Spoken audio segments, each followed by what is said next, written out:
नमस्कार दोस्तों, हम हाजिर हैं आप सभी के बीच में जीपीएस परिवार की तरफ से।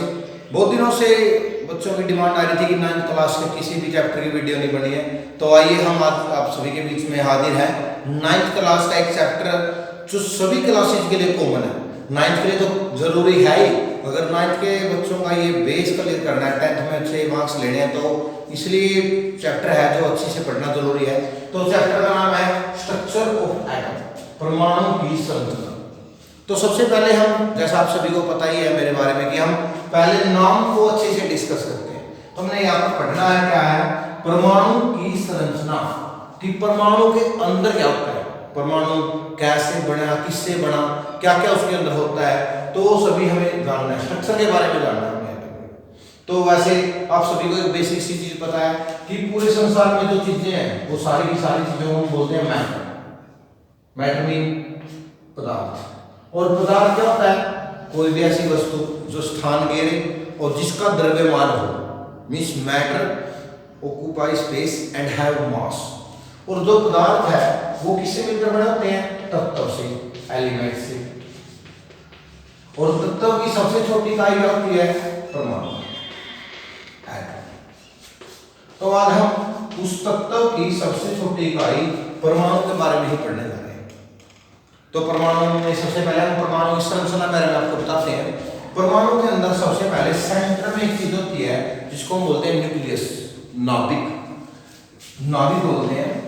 नाभिक के अंदर क्या क्या होता है, नाभिक के अंदर दो चीजें होती हैं, दो कण होते हैं छोटे स्मॉल पार्टिकल, एक प्रोटॉन और दूसरा न्यूट्रॉन।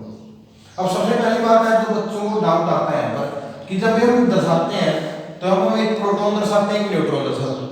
इसका मतलब बेटा यहाँ पर ये नहीं होता कि सिर्फ एक ही प्रोटॉन है या एक ही न्यूट्रॉन है। प्रोटॉन कहीं भी हो सकते हैं, न्यूट्रॉन भी कहीं हो सकते हैं। सिर्फ समझाने के लिए आपको यहाँ पर दर्शाया गया, प्रोटॉन यहाँ पर एक दर्शाया गया और न्यूट्रॉन भी एक।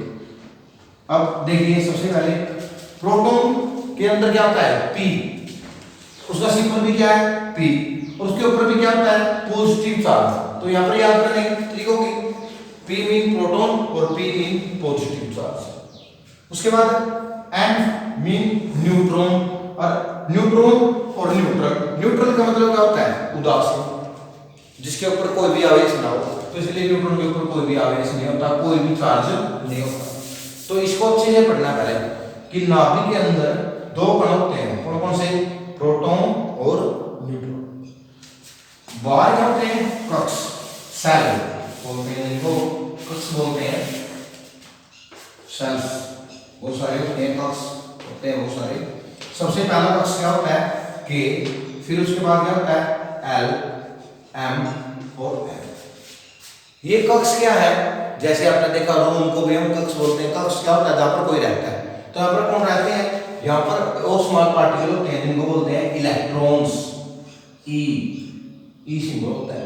और जैसा आपने देख लिया, पॉजिटिव आ गया और न्यूट्रल जीरो आ गया, तो बचा क्या, नेगेटिव। तो इलेक्ट्रॉन के ऊपर कैसा चार्ज होता है, नेगेटिव। तो के, उसके अंदर भी इलेक्ट्रॉन होते हैं, एल के अंदर भी इलेक्ट्रॉन होते हैं, एम के अंदर भी इलेक्ट्रॉन और एन के अंदर। तो जितने भी कक्ष होते हैं एटम के, उनके अंदर क्या पाए जाते हैं, इलेक्ट्रॉन। तो अभी तक हमने परमाणु की संरचना के बारे में क्या पढ़ा, कि परमाणु के सेंटर में नाभिक होता है, न्यूक्लियस होता है, उसके अंदर दो कण पाए जाते हैं, कौन कौन से, प्रोटॉन और न्यूट्रॉन। और ये टॉपिक है जो मैंने बार बार रिपीट किया है, 9th क्लास के लिए है। वैसे इसको कोई भी पढ़ सकता है, कॉमन है जनरली, लेकिन 9th क्लास इस पे थोड़ा ज्यादा ध्यान दें। और इसके बाद क्या होते हैं, कक्ष के, एल, एम, एन, और इनके अंदर क्या होते हैं, इलेक्ट्रॉन्स। और जो इनके अंदर इलेक्ट्रॉन होते हैं उनको फिलअप करने का एक तरीका है। तरीका क्या है, 2n²। ये मेथड है जिसके अकॉर्डिंग इनके अंदर इलेक्ट्रॉन फिलअप करते हैं। के लिए n की वैल्यू क्या होती है, 1। अब जब के लिए n की वैल्यू 1 होती है तो हम इसके अंदर फॉर्मूले के अंदर रखते हैं 2 × 1 का स्क्वायर, 2 × 1 मींस के सेल के अंदर कितने इलेक्ट्रॉन आ सकते हैं, मैक्सिमम 2 इलेक्ट्रॉन। फिर उसके बाद n का मान 2 रखते हैं, 2 × 2 का स्क्वायर, 2 × 4 8 मींस जो L सेल है उसके अंदर कितने इलेक्ट्रॉन आ सकते हैं, 8। फिर n का मान कितना रखते हैं, 3, 2 × 3 का स्क्वायर, 2 × 9 × 2 18 मीन्स जो एम सेल है उसके अंदर कितने मैक्सिमम इलेक्ट्रॉन आ सकते हैं 18 18 और 4 नंबर में एन है 2 × 4 का square 2 × 16 means 32 total number of electron कितने हैं मीन्स हमारे पास जो के सेल है उसके अंदर मैक्सिमम 2 इलेक्ट्रॉन आ सकते हैं एल के अंदर 8 और एम के अंदर 18 और एन के अंदर 32 ये भी कॉम्पिटिटिव एग्जाम में भी पूछा जाता है और सभी को वैसे पता भी होना चाहिए कि के अंदर 2 इलेक्ट्रॉन आते हैं मैक्सिमम एल के अंदर 8 एम के अंदर 18 और एन के अंदर कितने इलेक्ट्रॉन आते हैं 32 मीन्स 32 इलेक्ट्रॉन आते हैं।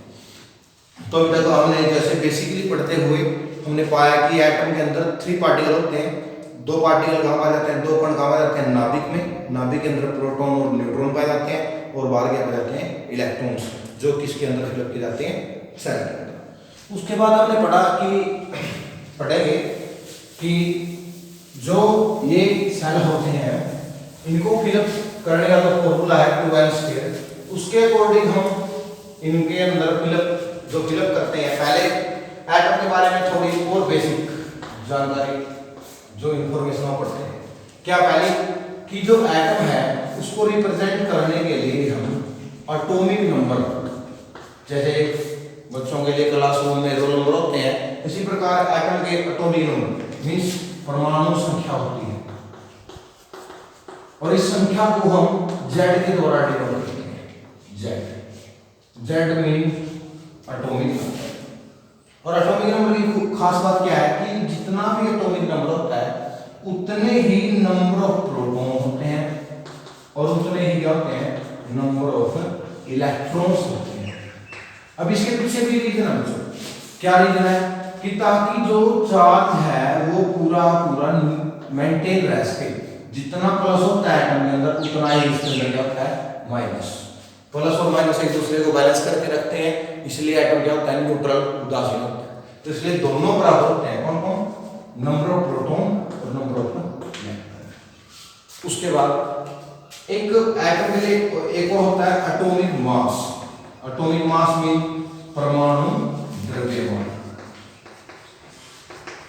परमाणु द्रव्यमान, द्रव्यमान मीन कि उसके अंदर कितना भार है, कितना वजन है, द्रव्यमान।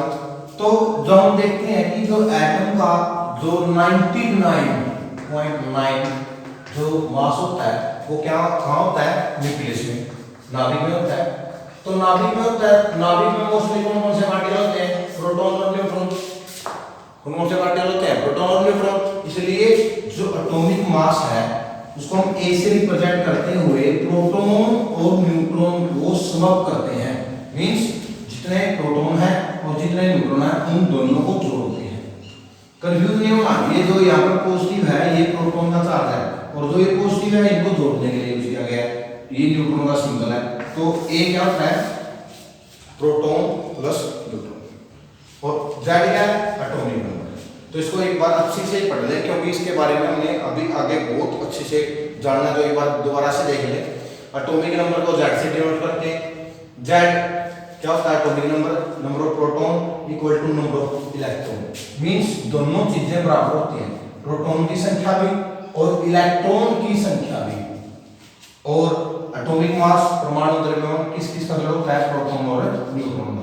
इन दोनों का मैंने रीजन भी बताया आपको याद करने का, क्योंकि परमाणु का 99% मास न्यूक्लियस में होता है, जिसकी वजह से हम प्रोटॉन और न्यूट्रॉन को ऐड करते हैं और टोटल चार्ज इक्वल रखने के लिए हम प्रोटॉन और इलेक्ट्रॉन को बराबर रखते हैं। तो इसी रूल के बेस पर हम अब आपके सामने बेसिक 20 एटम के बारे में पढ़ने जा रहे हैं।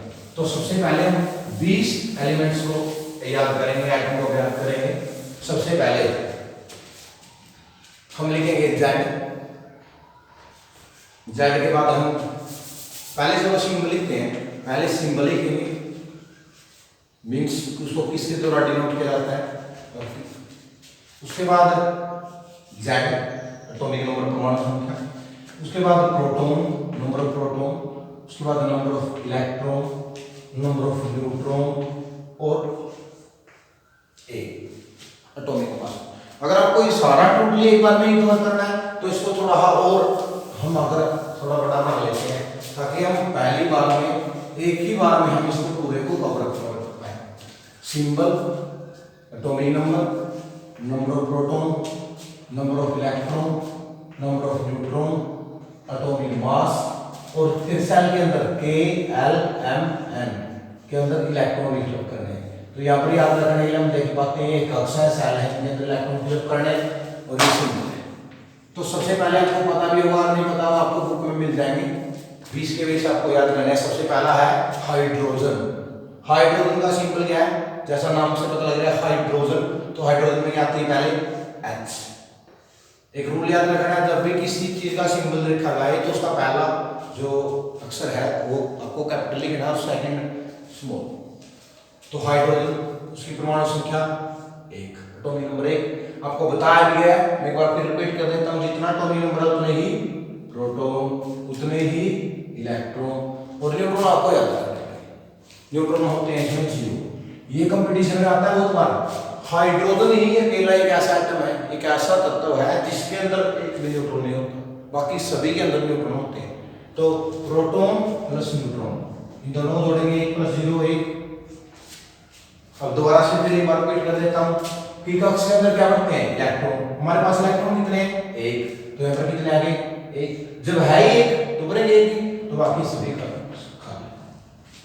दूसरे नंबर पर हीलियम। Helium H, helium. तो हीलियम में 2 2 2 और 2, ये भी 2 है। ये यहाँ पर जो यहाँ पर पता आपको, जितना एटॉमिक नंबर उतने प्रोटॉन उतने ही इलेक्ट्रॉन।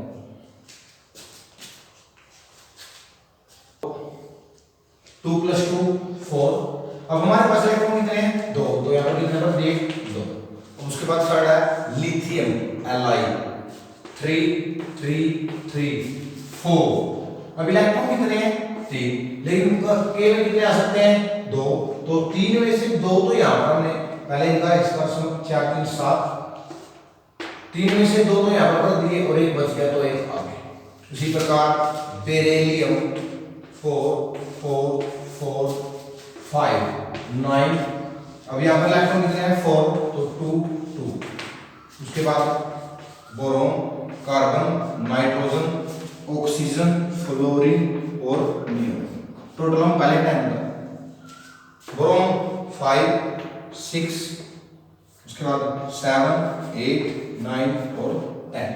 यहाँ पर आप फिलअप कर लोगे, यहाँ पर 5 तो यहाँ पर 5 5 6 11 6 6 6 12 7 7 7 14 8 8 8 16 9 9 9 और 9। उसके बाद यहाँ पर 10 तो 19। उसके बाद 10 10 10 20। अब हमने इस बढ़ने का ये चीज सबसे मेन है, ये आपको फिलअप करनी है एक नंबर ऑफ इलेक्ट्रॉन। तो यहाँ पर 4 थे 2 2 कर दिए। अब 5 है तो 2 3, फिर 6 2 4, फिर 7 2 5, फिर 8 2 6 और फिर 9 2 7 और फिर 10 2 8। उसके बाद एक और बता देता हूँ मैं लास्ट आपको, सोडियम। सोडियम का सिंबल है Na और इसका 11 11 11 12 और 23। अब आपको पता होगा कि पहले में 2 दूसरे में 8 आते हैं, तो 2 8, अब ये थर्ड में जाएगा। तो इसी प्रकार आपको 18 तक याद करना है, 20 तक ना करना। तो आप सिर्फ 18 तक याद करेंगे, यहाँ पर लास्ट में 8 आएगा। तो जो नेक्स्ट वीडियो है, अब हम आपको जब तक आपने नेक्स्ट वीडियो लगी ये 20 के 20 आपको याद करना है, ताकि आने वाले लेक्चर में आपको मैं फॉर्मूला बनाना सिखा सकूं। तो सभी स्टूडेंट अपनी 9th की बुक में से पहले एटम के स्ट्रक्चर के बारे में, प्रोटॉन न्यूट्रॉन इलेक्ट्रॉन नाभिक के बारे में सभी इंफॉर्मेशन और इन 20 एलिमेंट के बारे में सभी इंफॉर्मेशन याद करके रखेंगे, ताकि नेक्स्ट में मैं आप सभी को इन फॉर्मूला बनाने के बारे में बता सकूं। थैंक यू, धन्यवाद।